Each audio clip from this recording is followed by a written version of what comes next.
تمامی دیکھنے اور سننے والوں کو السلام علیکم۔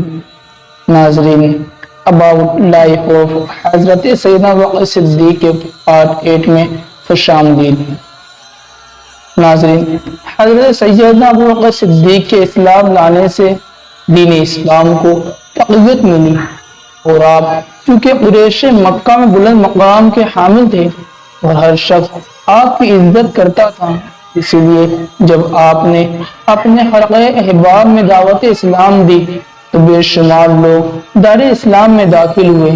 جب حضرت سیدنا ابوبکر صدیق نے اسلام قبول کیا، اس وقت آپ کی عمر مبارک 38 سال تھی۔ آپ نے اسلام قبول کرنے کے بعد تبلیغ اسلام اور اشاعت اسلام کے لیے اپنی زندگی وقف کر دی۔ آپ کی تبلیغ سے بنی امیہ، بنی اسد، بنی زہرہ اور بنی تمیم کے کئی لوگ اسلام میں داخل ہو گئے۔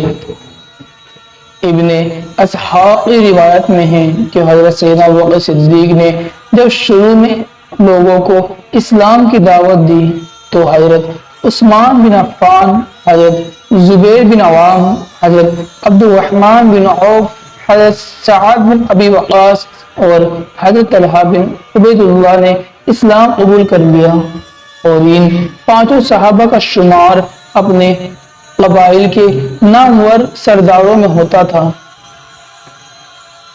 اور بعد میں یہ تمام صحابہ عشرہ مبشرہ میں شامل ہوئے جنہیں حضور نبی کریم صلی اللہ علیہ وسلم نے دنیا میں ہی جنت کی بشارت دی۔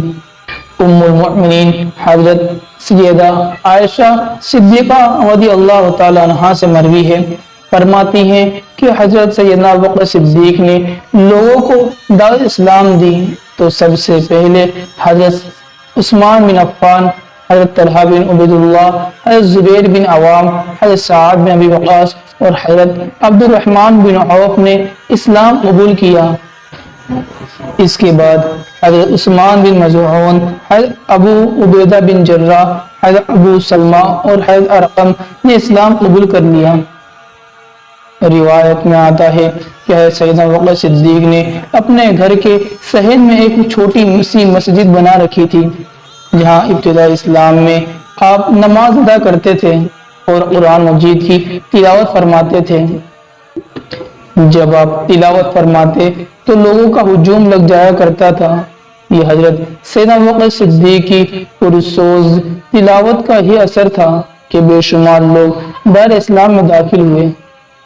حضرت سیدنا ابوبکر صدیق نے بے شمار غلاموں کو بھاری معاوضہ دے کر آزاد کروایا۔ آپ نے اس مشکل وقت میں اپنے مسلمان بھائیوں کی مالی امداد فرمائی۔ حضرت سیدنا ابوبکر صدیق نے ابتدا اسلام میں 7 ایسے غلام جنہیں اسلام قبول کرنے کی وجہ سے تشدد کا نشانہ بنایا جاتا تھا بھاری معاوضہ دے کر خریدا اور آزاد کر دیا۔ ان غلاموں میں حضرت سیدنا بلال، حضرت عامر جیسے جلیل القدر صحابہ بھی شامل ہیں۔ حضرت سیدنا ابوبکر صدیق کی شان میں اللہ تعالیٰ نے سورہ بقرہ میں ارشاد فرمایا، جو لوگ اللہ تعالیٰ کی راہ میں اپنا مال خرچ کرتے ہیں اور مال خرچ کرنے میں کبھی تو پوشیدہ رکھتے ہیں اور کبھی ان کا اظہار ہو جاتا ہے، بس ایسے نیک بندوں کے لیے ان کے خدا کی طرف سے ان کے لیے بہت بڑا اجر اور ثواب ہے۔ حضور نبی کریم صلی اللہ علیہ وسلم نے حضرت ابوبکر صدیق کے بارے میں فرمایا، مجھے جس قدر نفع حضرت سیدنا ابوبکر صدیق کے مال سے پہنچا ہے اتنا نفع کسی اور کے مال سے نہیں پہنچا۔